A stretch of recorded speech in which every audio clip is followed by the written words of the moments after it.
What's the function of an organization? To reach its objectives. Not only subjective, but objectively, what is the function of an organization? To help man, there's the organization of television, organization of telephone, or communication, and so on, to help man.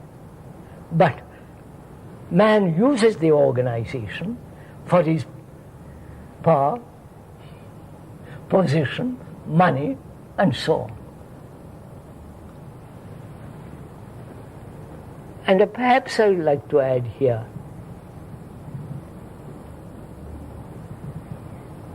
you see, sir, man is always craving to be free. There is this demand, this deep psychological demand to be free from all the problems. Problem of fear, problem of suffering, not only physical, but psychological suffering, free from his depressions, anxieties. And in seeking to be free, they get trapped into some kind of religious organizations or some kind of political theory. They don't, apparently man has become so insensitive, they cannot see the traps.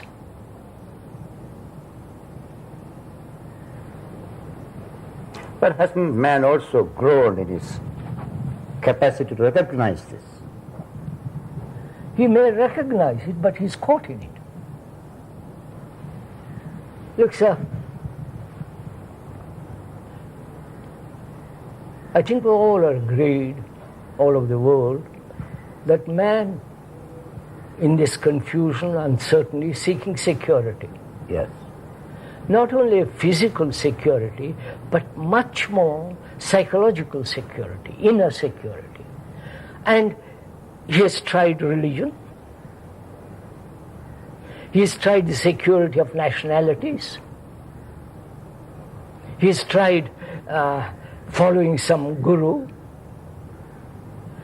So, but he hasn't been able to find it, and so he creates an illusion. A belief is an illusion. Belief in God, belief in Jesus, belief in some kind of image. He hopes to find there some kind of security. But that's all. Security can only exist in freedom and in intelligence. But have they not, however illusory they may be, these religions, as you call them, Krishnaji, have they not humanized man?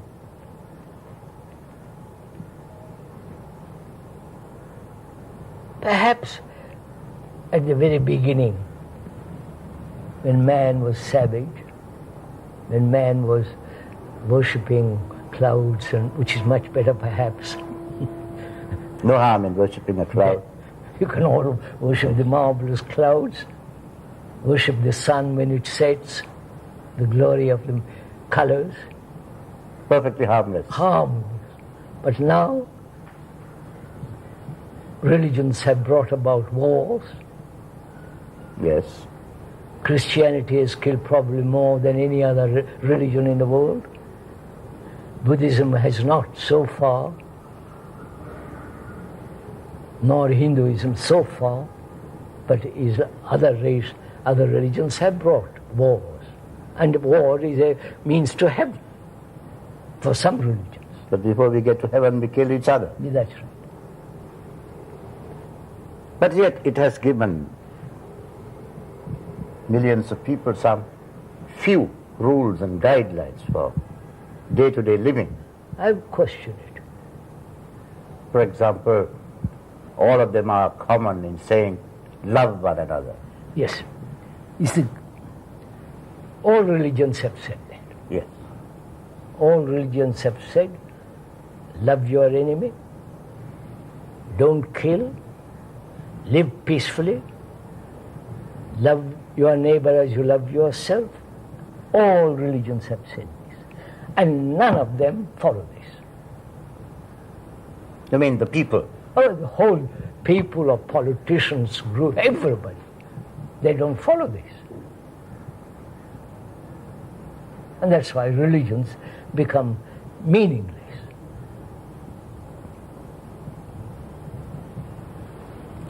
If you take it away, what do we leave behind? So, what do you take away? The images? No, The rituals? the beliefs. What is the belief? In what? Belief that you must not kill.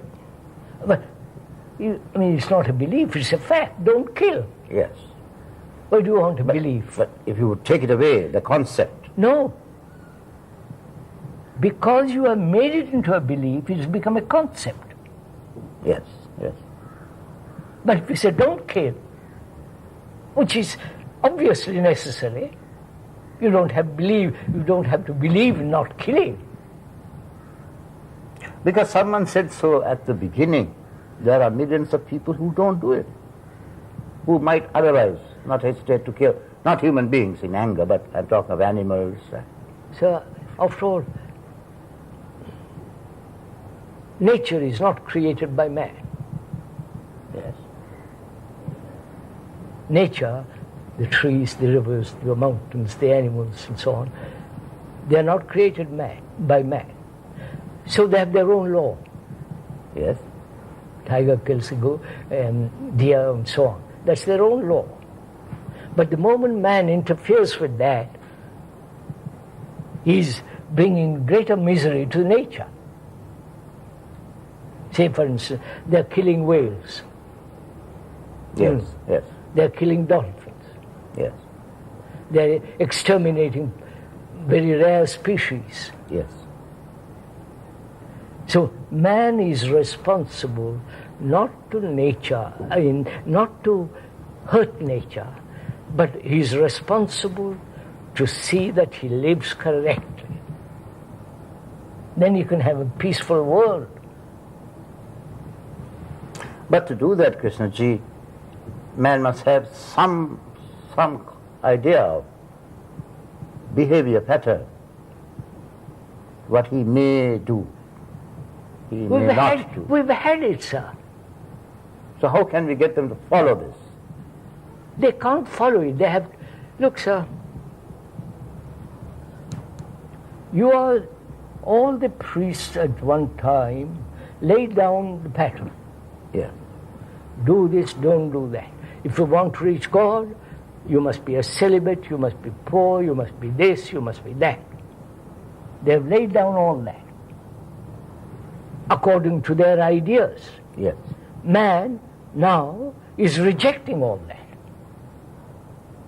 Yes, he is.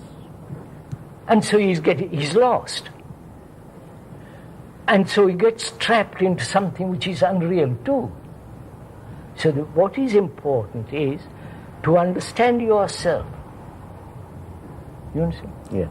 Because you're mankind. Because you, as a human being, suffer, are lonely, fear, anxiety, depression, loneliness. That's the common psychological lot of mankind.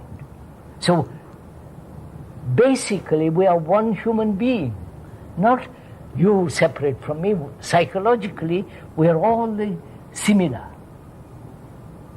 Yes. So each one of us is responsible to bring about a transformation in himself, which is to end fear, not to belong to any nationality,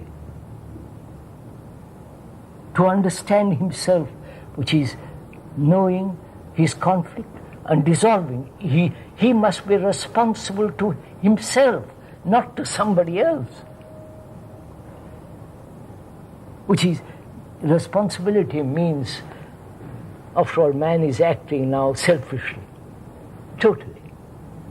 And when he is responsible, he sees that this selfishness must end in order to live peacefully.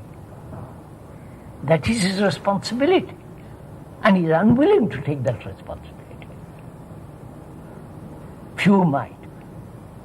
The vast majority refuse it.